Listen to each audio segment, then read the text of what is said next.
Hello, it is Ira Smart, and I hope you all had a good Christmas. I I had a good Christmas. I got the Santa hat here, it's still here. But like Christmas is coming to an end now. It's what, the 29th? Like, come on. I got the Christmas lights up still. I'll probably take them down after this in the new year. Can you believe the decade's ending? It's absolutely crazy. Like next time, like next Sunday when I upload, it's gonna be 2020. I'm sorry, I gotta get used to this now. It's absolutely wild. Yeah, beyond the point. I hope you all had a good Christmas. I had a good Christmas, good times, all that. But today, it's finally time that I talk about Star Wars 9. All right, Star Wars Episode 9, The Rise of Skywalker, because it's come around. It's that time. So yeah, this movie has been pretty polarizing, just like the Episode 8. It's kind of unfortunate that it's so polarizing again, and I'm kind of sad because I mean, to be honest, like my initial reaction was I enjoyed it. I really did. I like when I got out of the theater, my like, my first thought after watching it was like, wow, that was actually pretty good. And of course, then went home, looked up some reviews, and saw some more ideas on it. And I have my thoughts written down here, so I'm gonna be looking off this. If in case you're wondering why I keep looking down over here, I'm looking at my phone. I took notes, uh, just so for ideas of what I want. Because my initial reaction was I like it, and I didn't want to change too much from that. Of course, like initial reactions and whatnot. I'm gonna see it again next sometime later this week. Which I mean, actually, I'm not gonna see it again till next decade. Get it? Because it's gonna be 2020 when I see it again. Haha. Funny joke. Wow, that joke really worked. Ira Smart. That was a great joke. Um, yeah, I'm gonna see it again sometime this week, and it's gonna be a good time. So yeah. So like my initial reaction was, it's good. I liked it. I went out of the theater. I was like, wow, that was enjoyable. Because, I mean, to be fair, like episode 7, I thought it was kind of good. I thought like, all right, there's a lot they can go with from here. Episode 8, after I watched that, my initial reaction at the beginning of the theater was, wow, okay, I have a lot to think about. Because I specifically remember my initial reaction, and then from there I kind of learned to not like it, and then I kind of eased up on it a little more because I'm like, all right, I kind of have to accept it going into this movie. I was like, all right, I want to accept Episode 8 because it's a Star Wars movie. Like I have it right here. I'll go grab it. I have 7 and 8. Where are they? Yep, right here. They're right here. All right, they're over here by the stack of stuff. Got The Force Awakens here, and then The Last Jedi. This movie that caused so much trouble here on YouTube. So many videos made complaining about that movie. It's ridiculous. And it was so polarizing. So that's what I have to say. One thing was for the last 45 minutes or so of the movie, I really had to pee, like really bad. So I hope that didn't throw off my review too much because I really had to pee. Like like I had a whole thing, like a whole cherry coke. It was large, so I really had to pee, and I was half thinking like, wow, this movie's really good, and half thinking, oh my gosh, I have to pee. So that was unfortunate. But all right, I want to try to keep this review quick.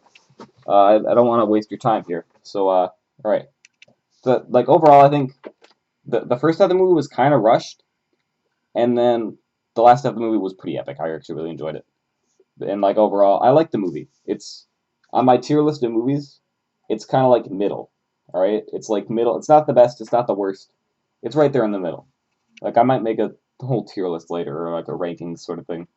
But I enjoyed it. I thought it was good. So yeah. So now we're gonna get into spoilers. All right, I'm just gonna go straight into spoilers. This is probably gonna be spoilers I mentioned. So if you haven't seen the movie, just go away.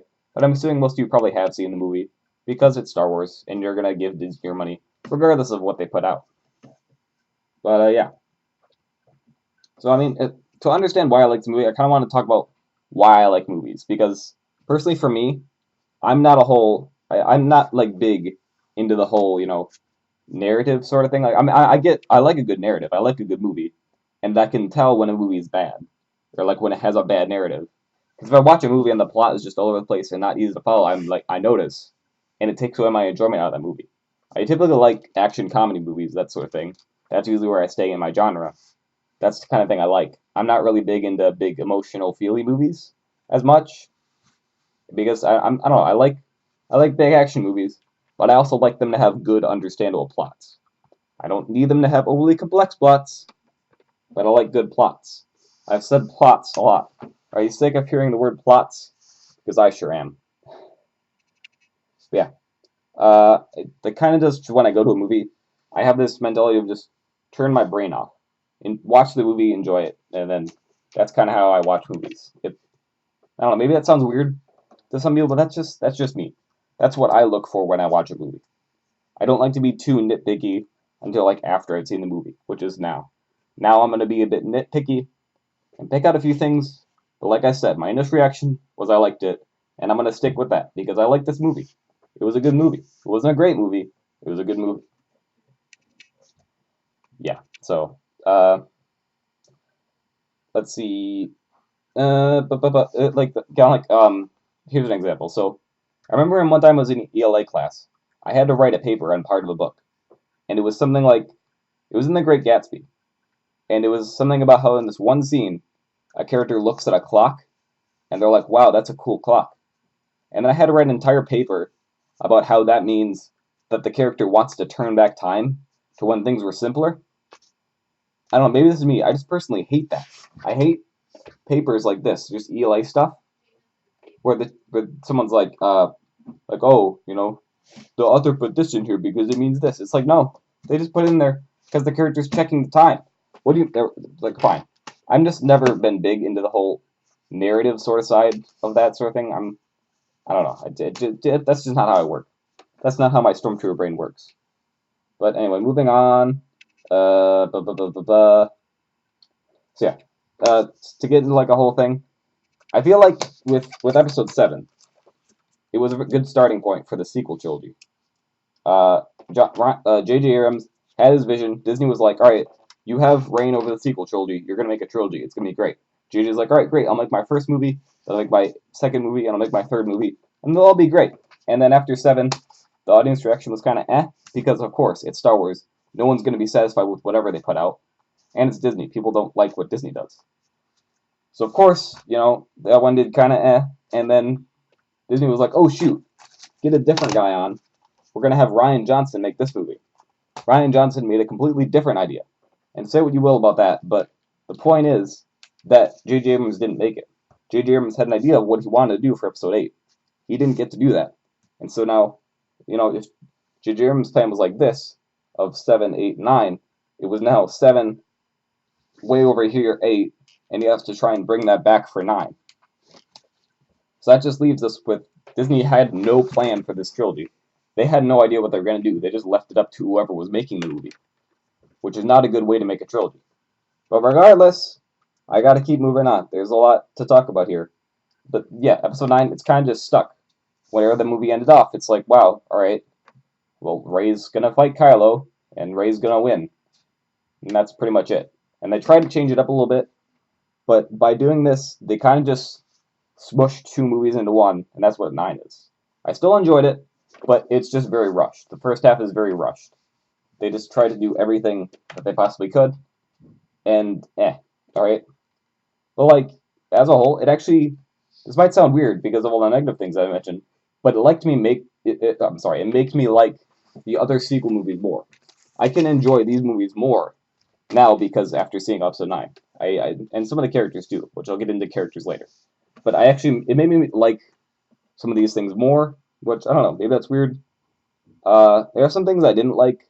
The whole force healing thing. Like, I have no problem with them introducing new force powers. It's just that felt weird. Like the whole back and forth with Rey and Kylo, like kept force healing each other.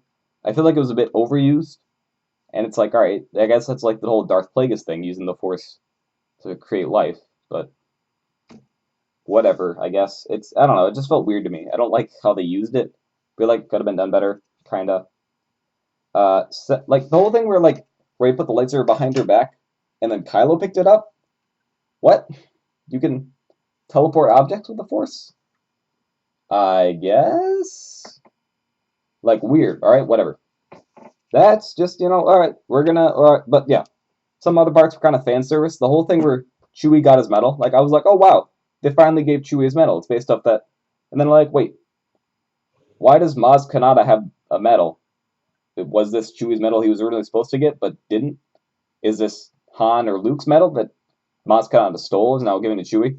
Whatever. It's weird. It's weird. All right. I'm just gonna do a quick roll by of all the characters that I can think of in this movie. So first off, Rey. I actually really liked her in this movie. All right. For 7 and 8, I didn't really like her character, even though she was the protagonist.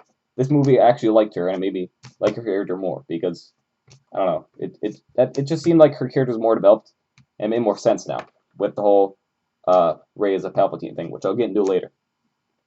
Kylo actually did really good job in this performance. Really good performance in this movie by Adam Driver. He's actually like a really good actor, and he made the character really good and convincing. 7, I thought Kylo was super whiny. 8, I actually liked him more. This one, I liked him even more than I did in 8. Like one of my favorite things about 8 was Kylo Ren. He was really good in this movie. Finn, I feel like he should have gotten to do more. And like I mean, he had a decent amount of scenes and he was in them, but also like his thing he mentioned with Rey, he's like, "Oh Rey, I got something to tell you," and he never got to tell her that. I feel like that was why'd you have it in the movie if you're not going to do anything with it? But all right, sure. Poe, I actually kind of liked him in this movie. I don't know. I feel like his last movie, his whole thing where he helped Rose and Finn at the casino, like I hated that whole thing. The casino thing was like, why? What does this have to do with anything? Why are you putting this in a movie? Yeah, it's weird. Let's see what else. Chewie, he supposedly dies at one point. Rey does force lightning and blows up a ship, but Chewie's on a different ship. Like you could have killed off Chewie, but you didn't. I think that would have added a lot to the story. But then they're like, nah, we want to keep Chewbacca alive, so we can give him a medal at the end. Okay, I guess. Whatever. C-3PO actually was really good in this movie. When they were said like, all right, we have to make a difficult decision here. We really need to do this to stop Palpatine, but we need to wipe C-3PO's memory. So I was like, oh, it's a choice with consequence. That's cool. That adds a lot to the movie. But no, we're just gonna go back on that. We had like 5 minutes of mind wiped C-3PO, which was actually kind of funny, and then nah, just C-3PO. I mean, R2-D2 restores C-3PO's memory. Okay. Babu Frick, the guy who took away C-3PO's memory, absolute legend. Loved him. Best character in any Star Wars movie ever. Babu Frick for life. The best character. The little guy, if you don't remember, Babu Frick is the greatest, right? Moving on, Dio, waste of time, probably just for marketing. Lando, definitely deserved more screen time, didn't get to do enough. Leia, actually was really good in this movie. Her sacrifice, I think that was a good send-off for her to kind of like help convince Kylo go back to the light side. That was good. I enjoyed that. Han, him as like a memory, really paralleled. I mean, it was like a direct parallel of Episode 7, where with Han. So and not making him a Force ghost, I liked because Han never showed me Force sensitivity, and yeah, him being a memory. I guess that was their way of justifying it. Like, I guess I'm glad they justified it because it was actually a really good scene. So I'm glad they didn't just put it in there without any justification. So there's that. Luke, his whole Force Ghost thing, I actually kind of like that. That was cool. Him raising the X-wing out of the water. I mean, still, I think it's weird with the whole. I don't know, but like the whole X-wing, I was glad to see his X-wing again. Where was I? Yeah, Jenna. She was like the other stormtrooper that defected. They could have done way more with that, but they didn't. Again, like if they would have had, if JJ could have made Episode 8, he could have expanded on this idea, but he didn't make Episode 8, so it's unfortunate. Zora, I think that was her name, the lady with like the weird helmet that like goes back here, and she was wearing all purple, and came back with a Y-wing at the end. Kind of a waste of time. I don't even know why she was there. I don't know. I didn't. She was like just kind of there. So yeah, Knights of Ren. They were teased in 7, not at all mentioned in 8, and JJ really liked this idea, so he was like, great, and just put them in the movie, and they did nothing. So, great job, guys. You're the Knights of Ren. You look cool, and that's it. Sith troopers. Oh my gosh, Sith troopers look so cool. Like they have the red and then, like the lines. That's such a cool looking thing. And they did nothing. They did nothing in the movie. Oh my lord. I'm a little upset because they look so cool, and I was really excited to see what they would do. And they're part of like the Final Order, and I mean the Final Order as a whole, I don't get. Like why? Oh, why does it exist? How does it exist? How did Palpatine build all this in like 30 years or something? I mean, I guess dark side yada yada, but I don't know. It's a little upsetting that he just has a million Star Destroyers that all have Death Stars attached. But that's beyond the point. That's another thing. I'm just gonna move on. Yeah, Palpatine. I I don't know what to say for Palpatine. I feel like he was forced in the movie. If he could have had like, if it would have been an 8, he would have been teased like, wait, guys, there's a signal. It's coming from what sounds like Palpatine, and that could have built up to his return. But like, it just in the opening crawl, Palpatine's alive. It's like, oh wow, that's cool. And then his whole thing where he cloned Snoke, and that was him, and he's been in control of the First Order the whole time, and now he's gonna take over the galaxy, except he's a zombie, literally attached to machinery, and he needs Rey to kill him because Rey is his granddaughter, and I don't know. The whole thing about Palpatine, it was just disappointing. His only two rememberable lines were directly taken from Episode 3.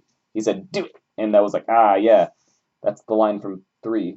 And then he said, "The dark side of the Force is the pathway to many abilities some consider to be unnatural." It's like, yeah, you stole that from 3 because you couldn't think of any good lines to give Palpatine. I honestly didn't think I could be bored watching Ian McDiarmid play Palpatine, but yeah, it was really sad, and I'm upset. Like I'm upset about the whole Palpatine thing. I mean, I still liked him. I still enjoyed watching him in the movie, but it was just like, it was a letdown to say anything. Um, yeah.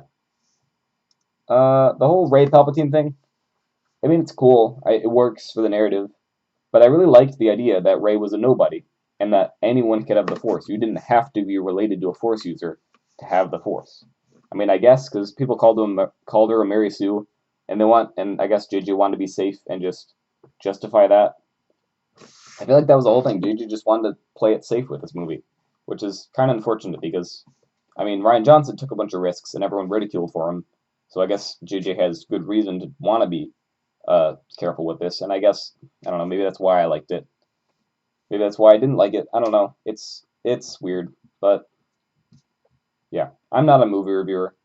I'm a guy in a stormtrooper helmet that watches movies. That's the best I can say. Another thing with the Rey Palpatine.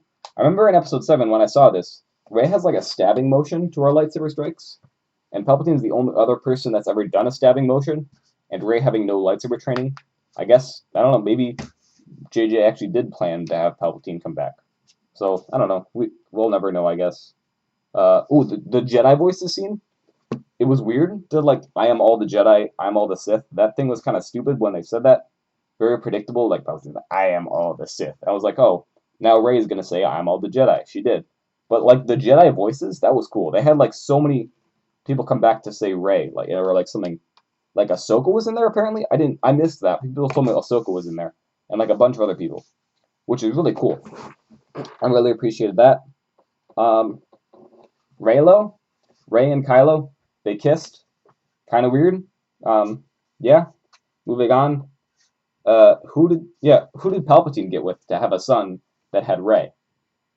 I mean, I guess he's the most important, biggest man in the galaxy. Like, I guess he could have had a lover or something, but I don't know. Who was it? Were they important? Do we need to know about them? Whatever. Uh, Hux is the mole. He was the mole that was giving information to the First Order just because he didn't like Kylo. That's kind of stupid. But, like, I get it. Hux is just a stupid guy. And whatever.